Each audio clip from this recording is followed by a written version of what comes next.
I'll tell you where Christmas is.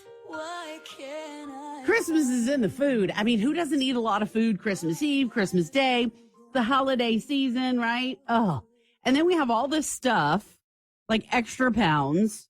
And then we look towards 2020 and everybody, like January 2nd, everybody's on a diet. All right. So what are we doing? Should we be doing this? Should we not be doing this? Should you try to go on a diet?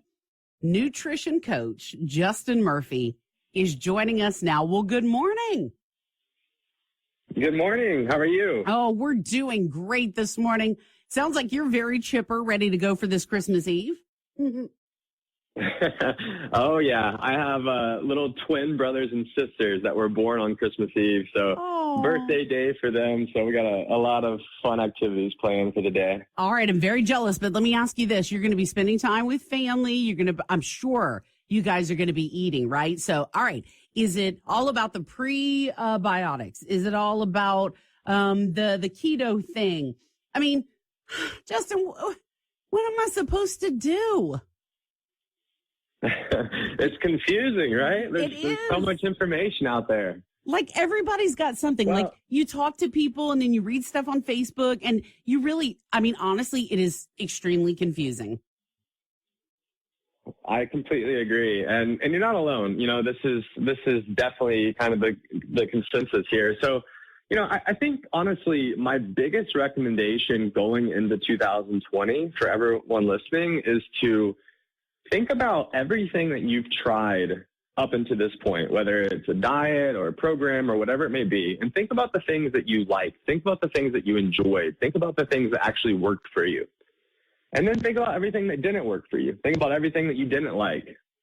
And from there, try to start building the quote-unquote diet that works best for your lifestyle and is actually sustainable for the rest of your life, rather than trying to hop on the next greatest thing that comes out here, right? In 2019, keto was a really, really popular diet, right? Yeah. And then now, just recently, we had the Game Changers documentary come out, and now all of these people are becoming vegans and vegetarians. And so at the end of the day, it's like we don't have to try to fit ourselves into this cookie-cutter box of a diet. Instead, I would challenge you to work one-on-one with a coach and build out a customized, individualized plan that actually works for you, right? The individual. That really makes unique, sense. Right? Yeah, I mean, that really, truly makes sense because you know what? If you do all of these things that are not right for you, eventually you're going to have to get off that train because you're going to be so bored with it.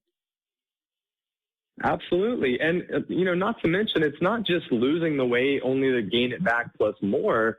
But this cycle that everyone is going through psychologically is playing such a role as well, because, when you lose weight, what that does for you psychologically, right?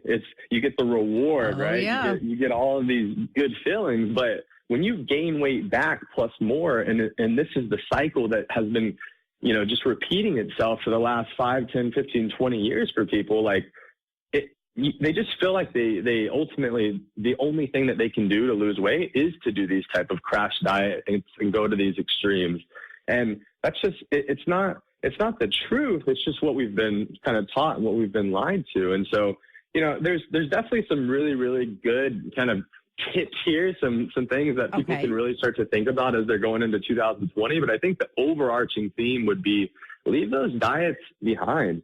Don't start on the next diet. Let's think about actually hiring a professional and working with a coach one-on-one to help you build the lifestyle, build the diet that works best for your lifestyle. Well, and that makes total sense. I mean, it really does. What are some other tips or thoughts that you want to tell us about? I feel like you're making so much sense. I love this. Well, thank you. So I think a phenomenal tip here for people, I'm always about trying to add things in rather than create restrictions. When we create restrictions, when we tell ourselves that we can't have something, it typically leads to us wanting that thing, right? And then therefore binging on that thing. So what I would prioritize here is let's talk about adding things into the diet. And so what we all know that we need to eat more of is vegetables and fruits, right? Yeah. And so a great goal for everybody here going into 2020 is think about how can you make sure that at every single meal that you eat, every time you look down at your plate, that you have a vegetable or a fruit or a combination of both at every single major meal.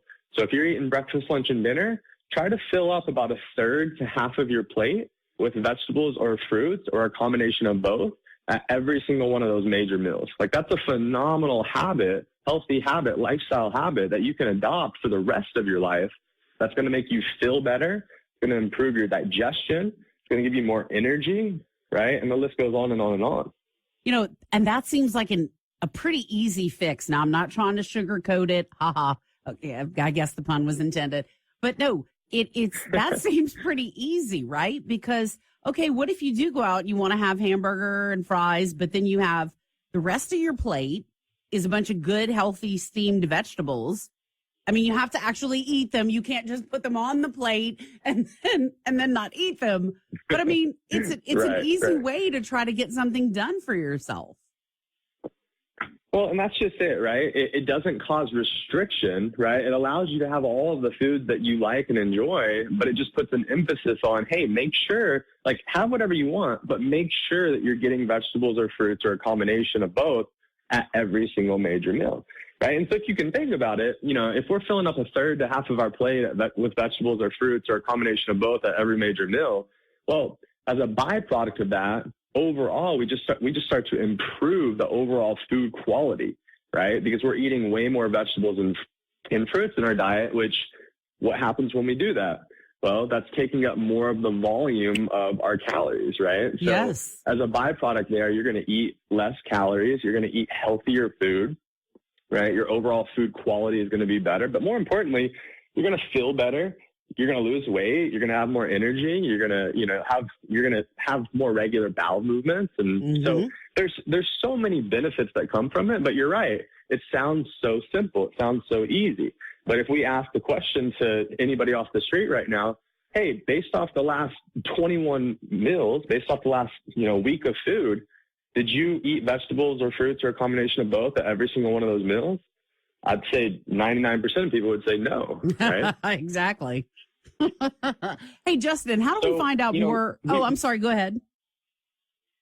No, you're fine. I was just going to say, I think that would be a great step for people. As we were saying in the beginning, nutrition's really, really complicated. There's all of these different people out here saying all these different things. And so I want to try to simplify the process as much as possible. Like, let's start with that one habit. Let's see if you can actually prove to yourself that you can consistently do that one habit for, let's say, the next 3 months or 6 months or 9 months or a year, right? And see what happens, because it'll change your life. Okay. I think I'm going to adopt this. I like it. I mean, it's easy. So let me ask you, where do we find out more about you, Justin? Yeah, absolutely. So you can just go online and search iCoachNutrition.com, just like the iPhone, iCoach Nutrition. And if you go on there, obviously you can apply for coaching, but we also have tons of free resources on there. So everything from articles and guides and podcasts and audiobooks, and really just a whole bunch of free resources that will help anybody out there that's listening to be able to feel and look and perform their best. And so I would tell people to go there. And I would also, those of you that are on Facebook, just search Team iCoach Nutrition on Facebook. And I will invite you into my private Facebook group, which I actually do Facebook Lives in Monday through Friday. And it's a community where all of our clients and clients that we worked with in the past are in there. So if you need education, support, accountability, it's a free group that you can request to be added into. And I would love to have anybody that thinks that could be useful for them. That's really amazing. Justin, thank you so much for spending time with us, and Merry Christmas. Absolutely. Thank you so much. Merry Christmas and happy holidays. Thank you. Yeah, y'all take care. Okay, we will. You too.